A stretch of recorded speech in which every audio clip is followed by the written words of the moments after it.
Hello welcome to my new stars.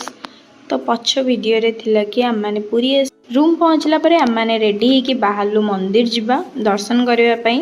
एबे पाखापाखि 12टा almost हो गलानी। तो आमे माने स्कूटी रेंट करथिलो से स्कूटी दबा पई आसीथिले ये चेक करके देखुथिले कि किछि डिफेक्ट नाही तो ए नाही तो स्कूटी पुटी चेक कला परे आम माने बाहर थिलु पेट्रोल पकेवा पई।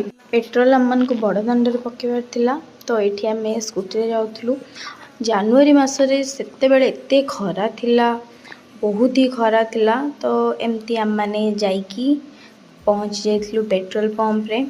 सेठी देखि पारथुवे केते भीड़ पेट्रोल पाई।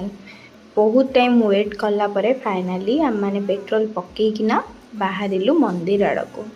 देखि पारथुवे जेते पाखी आछि मंदिर सेते गोटे मनरे खुशी भी लागुथाय। बहुत दिन प्लानिंग करथिलु जिबा जिबा दर्शन करबा बट आउ जाई ही नथला। हमें जहाँ मैरिज परे जाइथिलु पुणी एबे एनिवर्सरी गलु और बहुत खुशी लागुची पहुँच की। बट खरा पई मन दुख खरा रे एठी हमर आखी खोलुनी।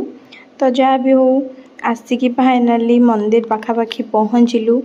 तापरे हम माने गाड़ी को रखी एबे आसिलु जूता स्टैंड को जूता रखिया पई। बट जूता स्टैंड को आसला परे जना पड़ा कि एठी बहुत भीड़ अच्छी। तो एठी आमे जूता न रखी बाहर गोटे दुकान थिला सेठी जाई जूता रखिलु आ मंदिर भीतर को गलु दर्शन पई। आ एठी देखि परथुवे आम मान को दर्शन बहुत भलरे भलरे हेई जाईची। सेठु दर्शन सारिकी आमे पुणी आसिलु आम रूम आड़को। आ मंदिर पाखरे एते शांति लगे किछि समय बसिकी तापरे आमे बाहर जाइथिलु आम रूम को। आमे मंदिर रे ही प्रसाद खाई देथिलु। सेठु प्रसाद खाइकिना आमे रूम रे आसकी पहुँच जाइथिलु। रूम रे टिके रेस्ट नेकी पुणी हमको 4टा रे जिबार थिला बीच। तो रहिली बाय बाय जय।